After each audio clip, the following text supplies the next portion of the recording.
এই রাস্তাটা কলার দিছে ময়মনসিং পর্যন্ত তাহলে নান্দাইল হইলো এটা পিছনে। ঠিক আছে। আবার বর্ষাকালে কি ডুবে যা? না, এটা ডুবে না। তাই হুম।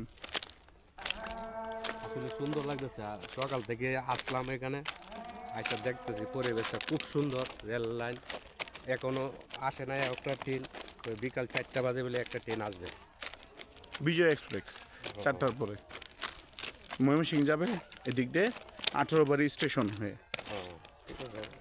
ওটা ময়মনসিং থেকে তারপর যাবে জামালপুর দেওয়ানগঞ্জ স্টেশনে, ওখান থেকে রাত্রে আবার ব্যাক করবে চট্টগ্রামের উদ্দেশ্যে। এইটাই কি চট্টগ্রাম যা? এই ট্রেনটাই চট্টগ্রাম যায়। চট্টগ্রাম থেকে জামালপুরের দেওয়ানগঞ্জ স্টেশন পর্যন্ত যায়। সালাম আলাইকুম।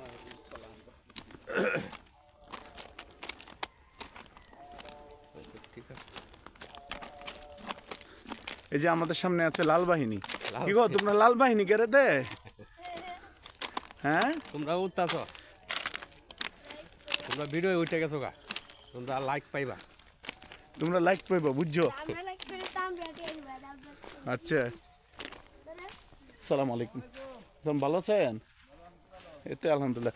আপনার এলাকার যে বড় বড় জঙ্গল, আমরা এলাকার তখন জঙ্গলই নাই। মানে এটা ভিডিও নিতেছি ভাইরাল করার লাগে।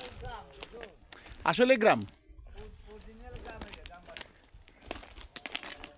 এই যে এখানে কাজ করতেছে এক বদলুক, জ্বালা ক্ষেত ধানের জন্য জ্বালা করতেছে। না, আপনারা শহর, এখন তো শহরের ভিতরে। গায়ালুক। আলহামদুলিল্লাহ, গ্রামের পরিবেশে থাকার ক্ষমতা কয়জনের আছে? এটা আরেকটা পায়ে হাঁটার রাস্তা। কোরাল দিয়ে কাজ করতেছে, আরেকজন ছাতি দিয়ে রেল রাস্তার মাঝখান দিয়ে আসতেছে। বা তার সাথে একটু সাক্ষাতে কথা বলবো। না না না, মানুষকে বিরক্ত করা যাবে না বাবু। ছেলে তো থাক। কলা গাছটি সে একটা কলা গাছ। হ্যাঁ, সিনটা খুব সুন্দর। সালামু আলাইকুম। ওয়ালাইকুম সালাম। আসলে ব্যাপারটা হলো কি, আমরা যখন ট্রেন দিয়ে যাই এই পরিবেশটা দেখে অনেক সুন্দর লাগে। আজকে ট্রেনের পরে নিজেরা হেঁটে যাচ্ছি, অনেক বছর পরে আমি আসলে রেল লাইন দিয়ে হাঁটছি, অনেক বছর, প্রায় 15 থেকে 20 বছর পরে মগবাজার ছাড়ার পর থেকে। একসময় তো রেল লাইনেই পাশেই কাজ করতাম। হ্যাঁ, ওয়ার্কশপে। হ্যাঁ, আমরা গেছি তো আগে। আর আজকে এত বছর পরে হুট করে আবার এই রেল লাইন দিয়ে হাঁটছি।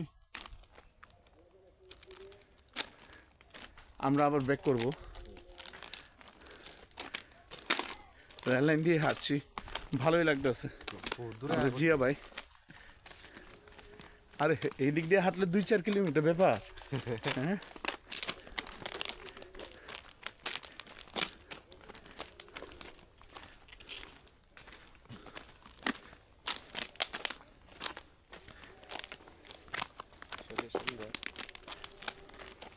আমি একজন রেলের ইঞ্জিনিয়ারকে জিজ্ঞেস করেছিলাম এই পাথরগুলো কেন রেলে দেওয়া হয়।